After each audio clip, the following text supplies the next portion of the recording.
So you're probably wondering why, if everything is so ridiculously bullish, why did the United States stock market and why did Bitcoin just go through a major drop right now? I mean, come on, Jeb, you've been predicting $120,000 Bitcoin. Bitcoin's just going to teleport to 120, right? What's going on? Why did Bitcoin reject so hard off of 112 last night? Why did we go through this drop? Well, I want to explain the headline reason why this happened. And then I want to explain the story beneath the story of why this happened, because there is market manipulation going on, as always, out of the United States federal government. And it's happening for a reason. There's an agenda behind it, and Bitcoin is the answer that they have not yet adopted. All right, so at 7:43 this morning, the timing matters. At 7:43 this morning, Donald Trump announced in a second of two Truth Social posts that he was going to be slamming the Eurozone, the European Union countries, with a 50% duty, a 50% tariff, if they didn't start playing fair.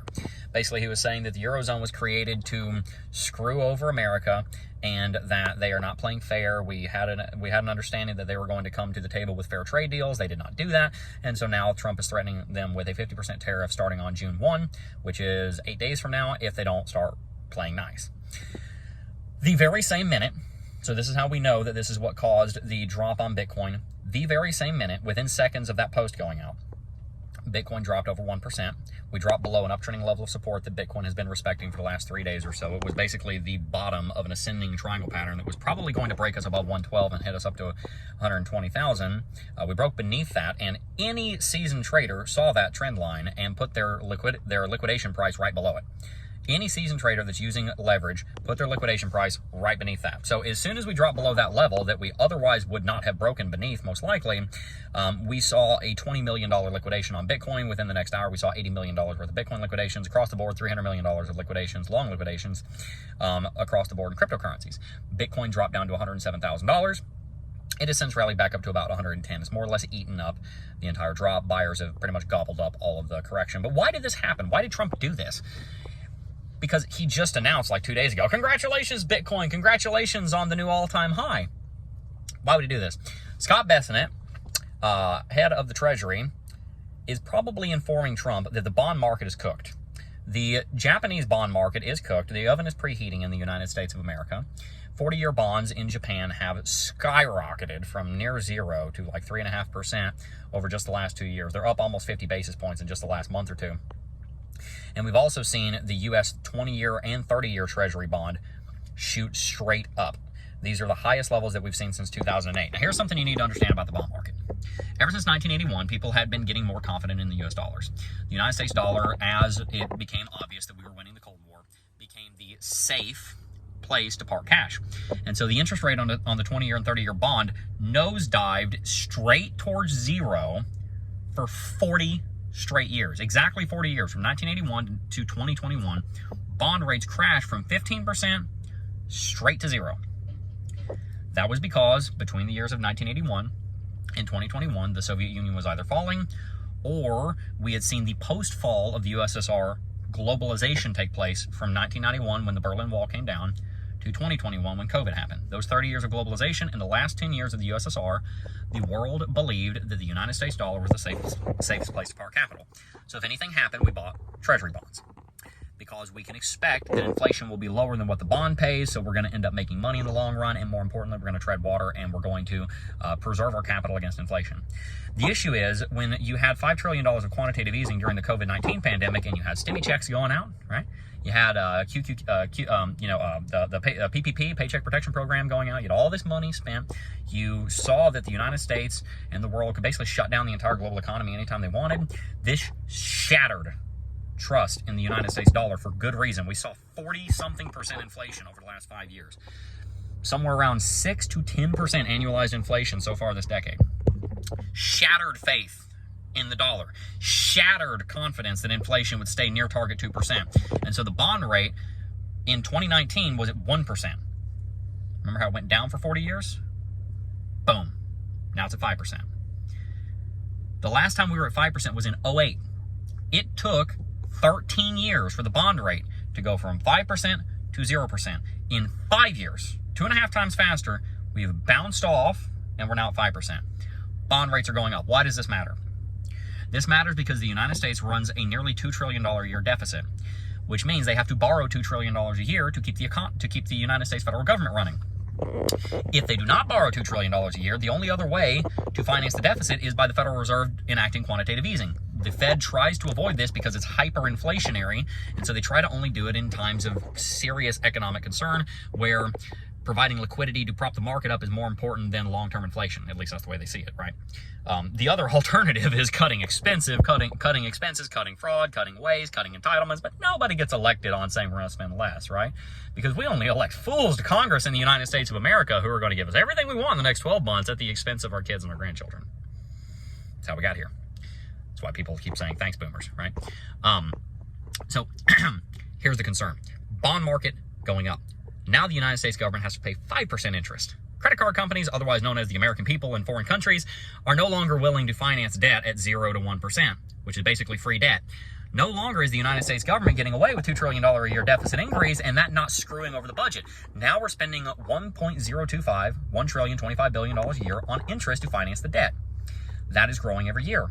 Under Trump, if he doesn't reverse this, it will grow from $1 trillion to $2 trillion a year in deficit, because the 1 year, the 3 year, the 5 year, and the 10 year coming up soon are all of them are going to have to be refinanced at the newer rates, which are much higher, which means you're going to have a lot more expensive debt. A lot of it's happening this year. Those 6-month bonds, they were at 4%, now they're 5%. Those 3-year bonds, they were at 2%, now they're 5%. Those 5-year bonds, they were at 0%, now they're at 5%. All that short-term debt gets way more expensive, and it's really bad because it drives more debt, which eventually drives the inflation of the dollar dramatically. How does all this play in? When you scare the market, when you say you're going to put a 50% excise tax, duty, tariff, whatever you want to call it, on the Eurozone, you crash the stock market, you freak people out there doing international trade, and so they flight to safety.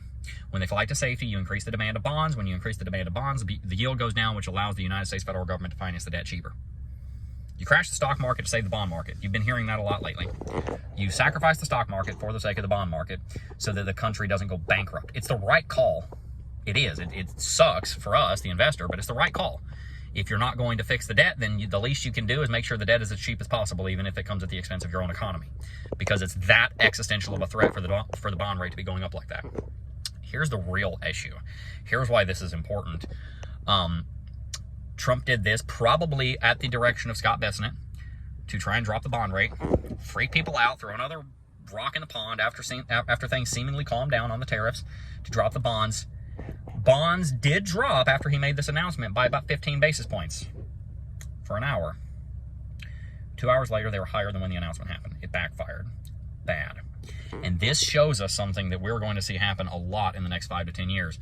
United States government does something that they expect will lower the bond rate, and the bond rate goes higher than it used to. It's a little bit like your 4-year-old walking up to you and saying, I promise I'll do better this time. I promise. Oh no, I promise. First, second time, okay, fine. 10th time, yeah, right. That makes me trust you less, dude. Stop saying that. The more that Trump flexes his muscle, the worse the bond market gets, because the United States government meddling in international markets is the reason that people don't trust the bond market at all anymore in the first place. Trump tried to flex on Europe to bring the bond market down, and it backfired. Bond rates are higher right now than they were 4 hours ago. This is bad. This is really, really, really bad. This indicates global investors are losing their faith in the good faith and credit of the United States government faster than Trump can restore it using his economic might. That is a premonition of things to come. That is a premonition of bond rates going to 6, 7, 8, 9%. You think it can't happen? They used to be 15%. Try it. Now try financing $40 trillion of debt at a 10% interest rate. What's $40 trillion at a 10% interest rate? $4 trillion a year. Not one. You're looking at a quadrupling again of the cost of capital in the United States coming within the next 10 years. 10 years from today, the amount of interest, unless something seriously changes in Congress with the budget, the amount of interest that the United States government will be paying will be $4 trillion, not one. Don't believe me? 4 years ago, it was 350 billion. It's tripled in 4 years. You think it won't quadruple again in 10 years? You're wrong. As that goes up, at some point in the future, probably about 15 to 20 years from now, you are going to see the amount of interest that the United States government is paying to bonds be larger than tax revenues. At that point in time, there are two options. One, hyperinflate the currency, completely eliminate entitlements entirely. You're talking about the destruction of Medicare, Medicaid, Social Security, gone. Not cut, gone. Deleted, out of the budget, period, to try and reverse the debt. Or you see the Federal Reserve start printing money into oblivion to make enough money to pay that. But that kicks the can down the road, and what ends up happening in that scenario is you have a default on U.S. equities. On U.S. bonds. That is why investors are demanding 5% on a 30-year bond, because they want to get their money out through the interest within 12 years, because in 25 years they expect the United States dollar to be insolvent or hyperinflated. This is the end of fiat currency as we know it, and there's one place to run, and it's Bitcoin. Well, Jeb, what about real estate? Real estate's in a giant freaking bubble, man. If the United States government balanced the budget, then the bubble would just keep going forever. But as the dollar collapses, so will the real estate market. You're going to see housing prices drop 70% again at some point in the next 20 years. I don't know when, but it's going to happen again. Your house will go up in value and because of inflation, and then it's going to crash again. It's going to happen eventually. What about gold? What about gold? Gold's going to make a lot of money. Gold's going to $10,000 an ounce. A kilogram of gold's going to be worth $500,000. It's going to happen. And Bitcoin's going to $2 million because Bitcoin is going to outrun gold by 4x. It's already done it before. It's going to do it again. It's smaller, it's faster, it's more agile, it's got better time, it's better to transact with, it's more finite, it's more scarce. There are $300 trillion in bonds right now, and they all are scared. All of them. Bitcoin's worth $2 trillion. The bond market is 150 times the size of Bitcoin. And the bond market is going to double in the next 15 years because of inflation. That money's got to go somewhere because it no longer trusts that bonds are the safe haven that they used to be. That chart where the bond rate is going down and then it bounced signals the death of the government bond being the safe haven for cash. It's over. The beginning of the end has come. It started during COVID. We now have 4 years of data to basically prove it. It's on its way. The death knell is here. Please share this video with everyone that you can. This little tariff, little drop, seems like it's bad for Bitcoin. It might cause a drop down to 100, whatever. I don't care. We're looking at macro here. I buy Bitcoin. I don't touch it for 15 years. We have a policy. We don't sell Bitcoin until 2040 because by 2040, we'll be on a Bitcoin standard. The future is here. The bond market is dying. There's nothing Trump can do about it. He keeps trying to do something about it, and it's not working. Share this video with everyone that you possibly can to orange pill them, because in the future, there's going to be two classes of people, financially speaking. Bitcoiners and no coiners. You choose which side you're on. Peace.